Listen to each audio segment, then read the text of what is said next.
Is citizen Christopher Musa, is he the silver bullet? Do you think he's going to be up against? Because you actually took the question from me.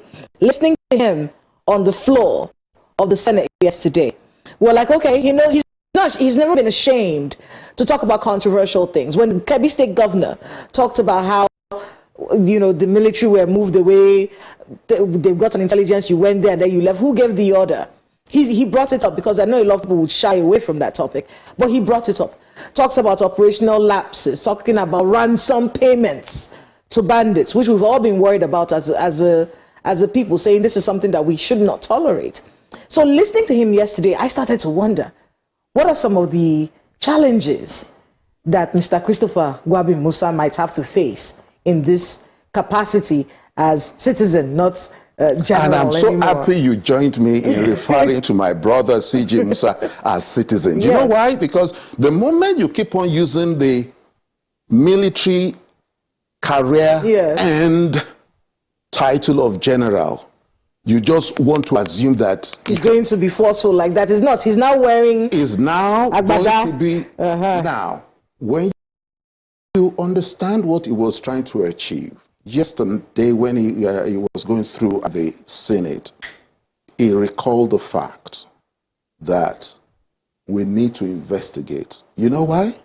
Because when you send officers and men to a duty post, they are expected to serve and stay at that duty post for a particular period of time. Well, Mr. Fagbemi, just so we don't lose my question, what challenges will he face with this attitude he has? The challenges he will face is that he will have a number of his colleagues and supervisory colleagues in the national security and defense management architecture that are now supposed to move into management services delivery, not ready to follow the provisions of those instruments. I'll give you a very good example. It will most likely have a problem with the incumbent National Security Advisor. The National Security Advisor, to all intents and purposes, based on the provisions of the Constitution, based on the provisions of the Nigerian Security Agencies Act, and based on regulations, some of them that we know and we don't discuss in open. It is just to play an advisory role. Occasionally when there are meetings, he plays a contrarian school of thought to help bring out the best.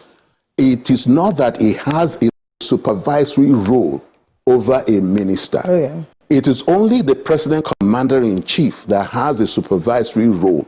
And therefore, when they go to meetings, the Honorable Minister has his own direct relationship with the Commander-in-Chief, with the President, who is the appointing authority for both of them. And this is where the Right Honorable Femi Gbajabiamila, as the Chief of Staff... But why would he clash with the NSA?